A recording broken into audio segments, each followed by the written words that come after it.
This video is sponsored by Archon Studio. There is a StarCraft miniature wargame. This is not a drill. We here at EonsOfBattle, we love StarCraft. I play the Terran, Nick plays the Zerg, and Sean mans the Protoss. And between us, we have collectively a lot of hours invested in this game. And we like StarCraft 2, we like miniature wargaming, and now there is a StarCraft miniature wargame. I remember years ago at Adepticon seeing a poster announcing that this was going to be a thing, and now it's a thing. It's here, and I've got the minis.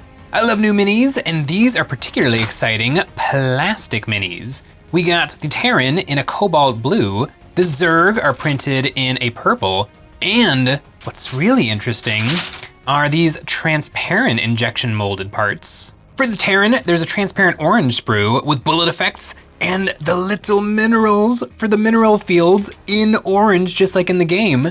Then the Zerg have some transparent pink and some transparent green pieces. I am really interested to see how these look. There's a lot here. The Zerglings, the Roaches, the Queen, the Marines, and my personal favorite, the Marauders. I go heavy into Marauders when I'm playing StarCraft. Need to have like 16 Marauders by minute 5 or else there's no chance I'm winning. It is wild that something I know and love, StarCraft 2, now exists in miniature format. This has happened before with Star Wars Legion. I got to experience it as the movies, but then I got to experience it again as a miniature war game, and I'm gonna get to have a similar experience with StarCraft 2. But speaking of experience, we're gonna do everything. We're gonna paint up every single model in the game, but I want to attack it with a little experience under my belt. I want to put together and paint up a couple of figures to kind of try it out, to learn this new game, and then I can attack it later on with some experience under my belt. Also, I just love Marauders, and I need a little Marauder on my desk, ASAP. Going through the contents of the box, I found the Marauder sprues. This is the exclusive Founders Edition 2-player starter set full of Terran and Zerg. 33 Zerg miniatures, 19 Terran miniatures, and the terrain, dice tokens, and cards you need to play. And it comes with 2 Marauders. The plastic is very nice with everything laid out nicely on the frames. Clipping the pieces, the mold lines are very minimal and everything fit together perfectly. I had no problems assembling everything with plastic glue, and it cut and sanded just like any other plastic mini. It's a little bit of a shame to cover up the pearly blue color. It took me a minute to find this piece. It's a little light bulb from the transparent orange frame. It pops right into place, but I'm gonna hold off on gluing the clear stuff for now. I went ahead and finished gluing off the rest of my bits. Then for the arms, there are 3 pairs, so there's some options when it comes to posing. I decided to clip off all of them so I could see them on the model to make some decisions. Once I had the arms on, the head slips right into the neck hole and spins freely so that there's some posability here. Now seeing all these arms gave me an idea. I quickly whipped up the second Marauder to see if the arms from one would fit on the second one. Test fitting them, they kinda do. The King's not set up for this, but I bet it will fit. I dremelled off the pegs, and after that, they fit just fine. Now the shoulders are a different matter. The shoulders have very specific cuts, so that Marauder B's shoulders won't fit on Marauder A's arms. But lining them up together, I dremelled off the plastic to make them match, and then I got them to fit using a little bit of green stuff to fill in the gap. Without too much trouble, I got it all working. The first minis finished out of this box, and this box is the exclusive Founders Edition 2-player starter set, which comes with 2 Marauders, 17 more Terran minis. It also has 33 Zerg models. Nick will have to tell me what's what because I don't know. It also has some terrain, a mat, cards, dice, tokens, and the things you need to play. The pre-order is open now to get the exclusive Founders Edition boxes. There's also a Protoss one too. These are packed with extra stuff and at the best price. The pre-order will close on April 17th. After that, there'll be starter sets for each of the 3 factions, and separate boxes for the different units released later on. You better believe I'll be picking up a few extra Marauder boxes. You can find out more following the link in the description below. I'm really pleased to know that the Marauders are somewhat kit bashable. The arms from Marauder A fit with a little finagling onto Marauder B. I intend to have a lot of Marauders, so it's good to know that I'll be able to get some variety going, because that is what I like to do in StarCraft. In the game, so the game starts, and then I build an SCV. A few seconds later, I build another SCV. Then I start building a supply depot, and while that's being built, I build a Vespene gas refinery. Then when that supply depot's done, I have that SCV start building a troop center. Then in rapid succession, I build out 2 more troop centers, and I give them all the laboratory upgrades so I can start producing Marauders. By the time that last laboratory is done, then I have my second base up and running, so I've got more resources coming in, and then I just start pushing the Marauder button as fast as I can, as many times as I can. It's not necessarily a winning strategy in StarCraft, but it is my strategy, and that is what I would like to do with the StarCraft tabletop miniatures game as well. Now that I've got my Marauders built, I'm really intrigued to see how the special effects sprue turns out, the grenades and minerals. Are these gonna be cheesy, or are they gonna add a nice little spice to the final product? There's only one way to find out. I need to get my Marauders onto some bases. The boxes come with bases, holding them up to a Games Workshop 50mm base. They are identical, so I'm going to use some Cobalt Keep Magnet 50mm so that my models are nice. And the Founders Edition box comes with a gaming mat. I want to make my bases match the mat. I started out clipping out the mineral fields, and I coated the bases in ultra-thin superglue and then pressed down some 1/4 inch cork. I used my Dremel tool with a shaping wheel to grind down the surface, making it uneven, and some cobblestone epic basing bits to work in some of that brick texture from the gaming mat. To fill in the rest of the space, I used some green stuff to make some more pebbles, and I added some more cork to build up the spots where I want to put the minerals on top of, gluing them down with some more superglue. Then to cover up the cork, I used some Vallejo diorama fix. This stuff has big grains in it, and I smeared this over the exposed cork, using a clean wet brush to wipe it off the cobblestones. And I made sure to get the texture right up against my minerals. I sprinkled on some more sand and rocks into little piles to blend the minerals into my bases, and I locked it all down with ultra-thin superglue. Then to get my Marauder standing, I drilled some 1mm holes into his feet. While I had the drill bit out, I'd also drilled some holes into their grenade launchers. I don't think just glue would attach these gunshot effects, so a pin's gonna be necessary. I was a little nervous that the brass would be visible, but luckily the brass is bright yellow and it wasn't visible inside of the clear bits. I stuck it all together with some 1mm brass rod, and all my bits are standing. Now to pull them apart and start painting. I hit my Marauder with a black prime, and I really like the look of the silvery blue plastics, so I think I'll keep that going with a metallic paint job. I sprayed my big boy with some silver paint, and then thinned down some grim black speed paint. I slobbered this all over the entire model, working fast so that the paint has time to settle into the recesses on the model. Once that was dry, I sprayed some more grim black from underneath to further darken the recesses. Then I picked out some parts to be shiny silver. His toes, the little buckle on his chest rig, and his faceplate. Now, a lot of them is done, it's time for the color. In StarCraft, you can pick a color that'll be on all your units so that you can tell your units from the enemy ones, and I always pick red. I took pure red paint and I base coated all the parts that turn red in the game. His backpack, the exhaust of his grenade launchers, his temples, and his feet. I mixed some ice yellow into the pure red to lighten it, and then I painted this on as some highlights. It was really fast to get him to this stage, so I want to spend some time really getting the red right. After the light red, I mixed in some black for a dark red, and I painted this in the recesses of the red color. Then I went in with just pure red and blended in between the light and the dark so that it was nice and smooth. Just like that, my Marauder is 90% done. I could see painting up a couple dozen of these. Now for some decals. I went through my collection looking for something that would fit on my Terran. I think the skull from the old Imperial Guard vehicle transfer sheet will work. I put this onto the shoulder, and once it was dry, I carefully cut apart the decal where there was a recessed detail in the sculpt. Now that the skull is on there, I can finish up the armor. I took some silver paint onto a sponge, and I did some paint chipping all over everything. Marauders take a lot of punishment, so he should look pretty beat up. And to further beat him up, I did a dry brushing of silver on all the edges to get them a little brighter and shinier. Then for these tubes, I started out base coating them in black paint. Then I took a brush with a nice sharp tip and I painted on a bunch of little lines of deep gray to make it look like there was some subtle ribbing in these tubes. Now the model is done, it's time for the special effects. I want some parts of the mini glowing, so I painted white over his eye slits, the shapes on his chest rig, and some little holes on his ankles. Then I airbrushed a little white ink over these spots to start the object source lighting. I also sprayed this over the barrel of his gun to help sell the gun flash effects. I sprayed this over the clear bits as well to hopefully add a little bit more realism. I took maize yellow speed paint, thinned down into my airbrush, and I sprayed this over all the white parts. This transparent color doesn't cover anything, it just tints. Then to make these spots more intense, I took some nuclear sunrise and thinned it down a lot. I dripped this color into the recesses, and even thinned down, I think it's a little bit too strong. I'll remember to thin it a little bit more on the next batch. Now that these spots are done, I can glue it all together, and I think it's looking great. I put some black primer over the little grenades coming out of the barrel, and I dry brushed these with some silver. They look just like the game, although these represent early game. After a few infantry upgrades from the engineering bay, the Marauder's gunshots turn white. Now that is a Marauder. He is looking in rear with the gear. Now for the base. I want it to match the mat as closely as possible, and because of those crystals, I can't airbrush it. I base coated it in some angel green, putting this everywhere except for the crystals. Then I did some dry brushing of green skin. This didn't do too much to brighten up the base, so instead of going brighter, I'm gonna go darker, putting some brownish decay speed paint over the recesses in between the cobblestone. After that, I took leafy green, a bright green color, and I painted this all over the cobblestones. This made them too bright, but I'm on the right track. I dry brushed this color over the ground, and then I glazed on some of my original green over the middle of the stones, darkening them but leaving them bright around the edges.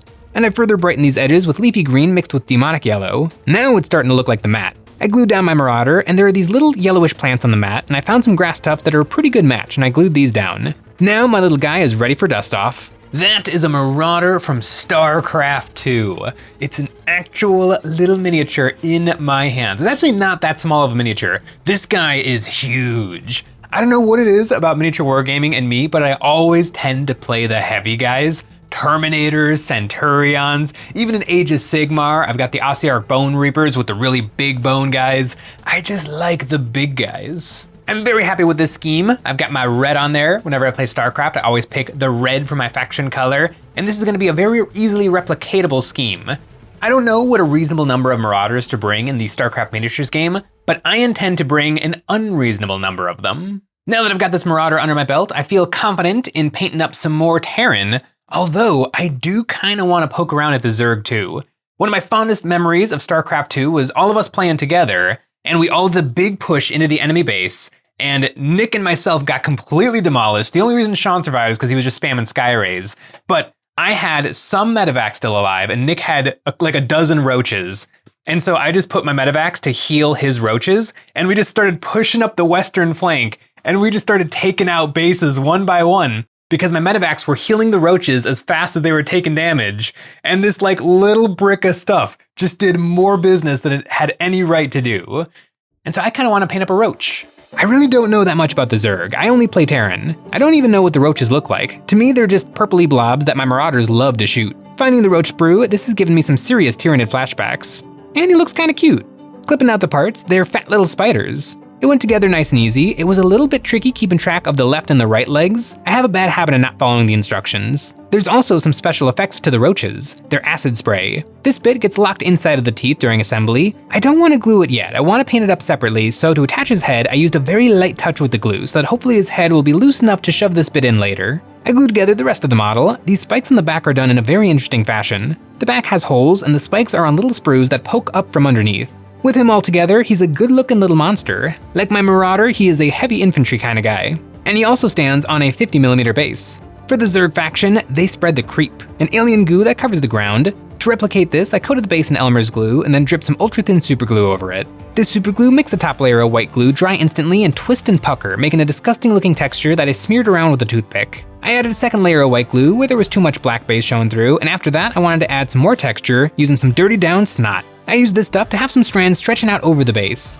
I picked up some goo on a toothpick and then stretched it over the base, pressing it down here and there as the top layer of whatever this alien corruption is. Now onto painting. I primed everything in black. For colors, I found this Roach concept art that I really like. This isn't exactly what they look like in game, but I think the bone color on the front will look really striking. I started out base coating my guy in Terrestrial Titan, letting the black primer stick around only in the deep recesses. Then for the bone base coats, I sprayed some mocha skin over the front of my fella. Now my base coats are on, time to brighten. Then for the purple, I took some Diabolic Plum. I thought that using a makeup sponge would be a good way to hit only the high spots, and it worked, but it was tricky working it in between all the spikes, so I switched to a dry brush, which worked perfectly fine. I did the same thing on the bony armor, dry brushing some Desert Yellow over all the high spots. This more saturated color is really bringing him to life. For a final highlight, I dry brushed some Ice Yellow over my browns. I think it's looking good, but for the next time, I might use some space dust to make it even more saturated. Then, moving back to the purple, I used some Wicked Pink. This on the most raised surfaces gives him that color that I know and fear from the game. Then, the only thing left was all the horns.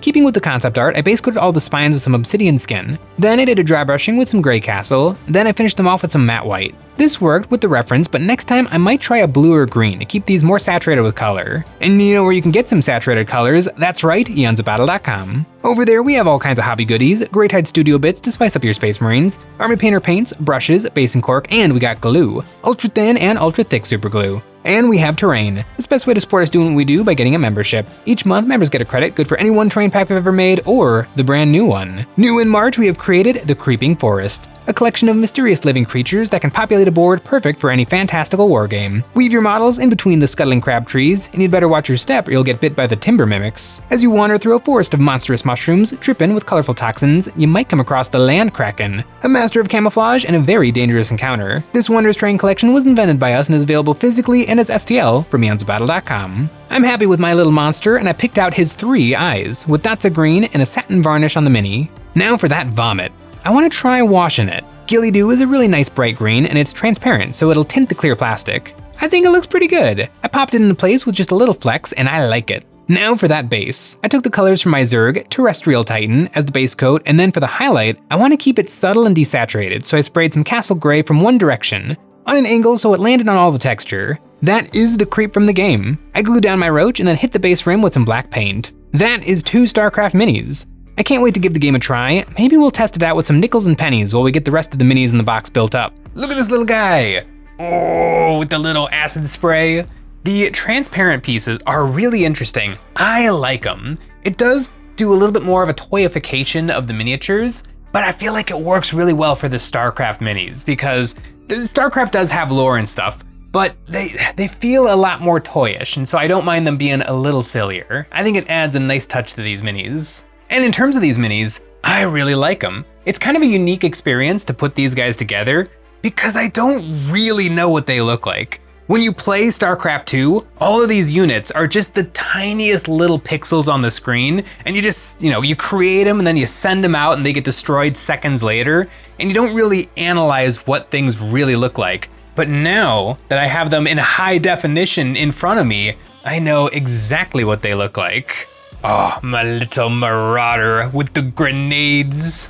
I am very excited to put together and paint some more of these suckers, and I'm kind of wondering if a Marauder is this big, how big are some of these models gonna get? Because pretty much everything for the Terran is bigger than a Marauder. Like, how big is a medevac going to be? Or a firebat? Or a Thor? Like, a Thor, if it's to game scale, it'd probably be like this big at least. Those things are titans. I'm excited to put together the rest of the Terran that came in the starter set. It's a lot of Marines, and Marines are fine, they're cool, they're an important part of the Terran, but they're no Marauders. The reason that I play the Terran is because I got StarCraft 2 after Nick and Sean, and Nick was already playing Zerg and Sean was already playing Protoss, and so I just picked the other faction. But now I am the Terran player. I like them a lot. All of their big guns and their ability to take combat drugs to hurt themselves and make those guns shoot even faster, because as we all know, drugs make bullets go faster. Leave a comment below, what do you think of the new StarCraft Miniatures game? And if you play StarCraft 2, what faction do you main? Are you cool and you play the Terran, or do you play one of the other two factions? I am now done with painting these guys, and so I can get back to playing some more StarCraft 2. Thanks for watching.